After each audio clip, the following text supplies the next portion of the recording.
Mesdames, messieurs, amis, frères, fanatiques, moi, yo, gros bonjour, bonsoir, et pour nous toutes, je dis assez, et jeudi 29 d'août, et c'est toujours ça, nous merci Dieu, d'ami Koa, pour informer, mais quelques, et parmi nous, fait le cap dominé actualité, Un grand honneur pour moi de pouvoir témoigner de la remise des radios.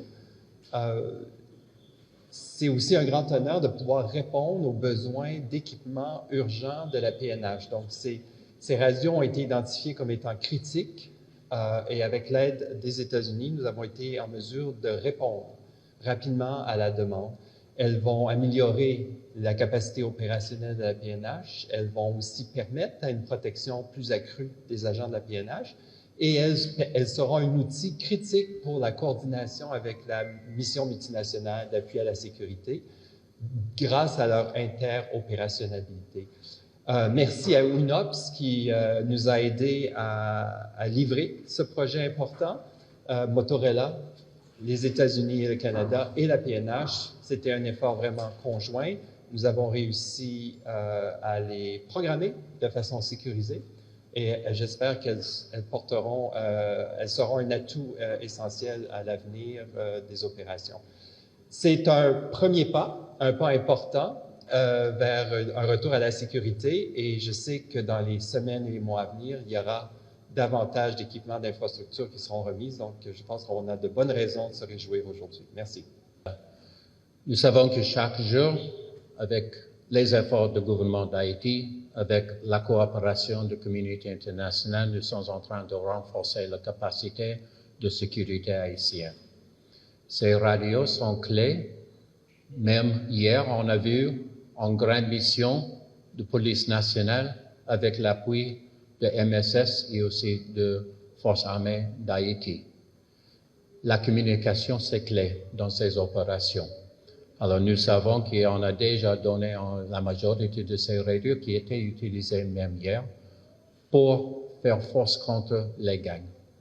Et chaque jour, nous pouvons assurer que la capacité haïtienne sera renforcée. Même on a noté la semaine dernière, avec les investissements du gouvernement haïtien elle-même, ils ont reçu les véhicules blindés qui étaient aussi utilisés hier pour les opérations. C'est un message pour les gangs que la capacité haïtienne sera renforcée, principalement avec les forces d'Haïti, mais avec l'appui de MSS et avec les autres. Et nous sommes très fiers d'être actifs.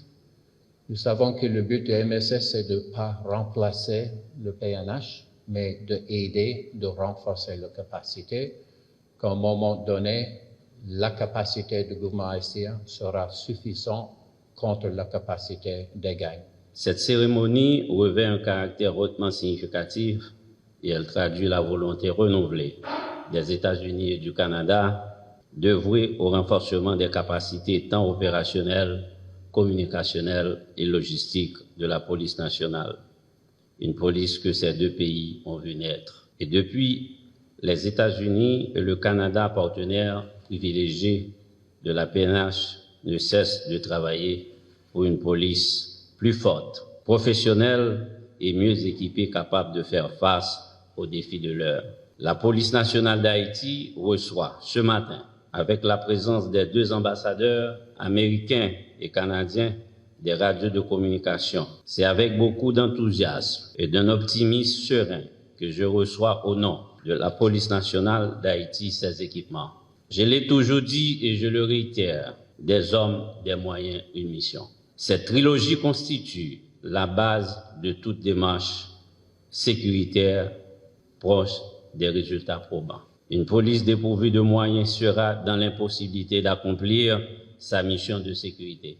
Des policiers mieux équipés se sentiront outillés dans l'accomplissement de la mission de protection de servir liée à la sécurité. Les problèmes récurrents liés aux violences des gangs armés entravent les avancées économiques et impactent aussi négativement les progrès du pays. Force est de reconnaître que grâce au soutien des États-Unis, du Canada, de l'UNOPS, la PNH a pu, au cours de ses 29 ans d'existence, de se maintenir à flot et l'obligation de résultat est d'autant plus urgente. Dotée de plus de moyens, la PNH saura triompher dans la lutte contre les gangs armés, amenant ainsi le bien-être tant collectif qu'individuel attendu par la population haïtienne. Un grand honneur pour moi de pouvoir témoigner de la remise des radios. C'est aussi un grand honneur de pouvoir répondre aux besoins d'équipement urgent de la PNH. Donc, ces radios ont été identifiées comme étant critiques et avec l'aide des États-Unis, nous avons été en mesure de répondre rapidement à la demande. Elles vont améliorer la capacité opérationnelle de la PNH. Elles vont aussi permettre à une protection plus accrue des agents de la PNH. Et elles seront un outil critique pour la coordination avec la mission multinationale d'appui à la sécurité grâce à leur interopérationnalité. Merci à UNOPS qui nous a aidés à livrer ce projet important. Motorola, les États-Unis et le Canada et la PNH, c'était un effort vraiment conjoint. Nous avons réussi à les programmer de façon sécurisée et j'espère qu'elles seront un atout essentiel à l'avenir des opérations. C'est un premier pas, un pas important vers un retour à la sécurité et je sais que dans les semaines et les mois à venir, il y aura davantage d'équipements d'infrastructures qui seront remises. Donc, je pense qu'on a de bonnes raisons de se réjouir aujourd'hui. Merci. Nous savons que chaque jour, avec les efforts du gouvernement d'Haïti, avec la coopération de la communauté internationale, nous sommes en train de renforcer la capacité de sécurité haïtienne. Ces radios sont clés. Même hier, on a vu une grande mission de police nationale avec l'appui de MSS et aussi de Forces armées d'Haïti. La communication, c'est clé dans ces opérations. Alors, nous savons qu'on a déjà donné la majorité de ces radios qui étaient utilisées même hier pour faire force contre les gangs. Et chaque jour, nous pouvons assurer que la capacité haïtienne sera renforcée. Même on a noté la semaine dernière, avec les investissements du gouvernement haïtien elle-même, ils ont reçu les véhicules blindés qui étaient aussi utilisés hier pour les opérations.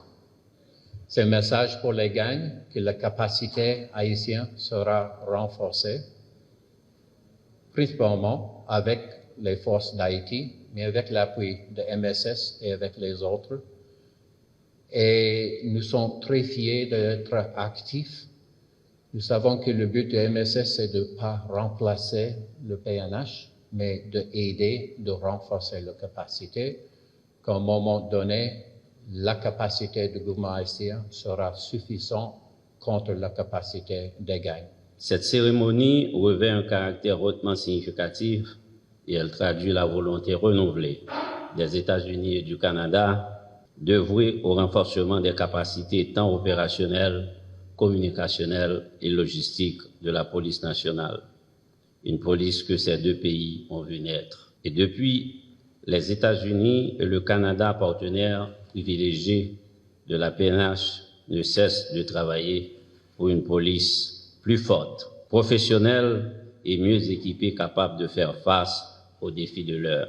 La police nationale d'Haïti reçoit ce matin, avec la présence des deux ambassadeurs américains et canadiens, des radios de communication. C'est avec beaucoup d'enthousiasme et d'un optimisme serein que je reçois au nom de la police nationale d'Haïti ces équipements. Je l'ai toujours dit et je le réitère, des hommes, des moyens, une mission. Cette trilogie constitue la base de toute démarche sécuritaire proche des résultats probants. Une police dépourvue de moyens sera dans l'impossibilité d'accomplir sa mission de sécurité.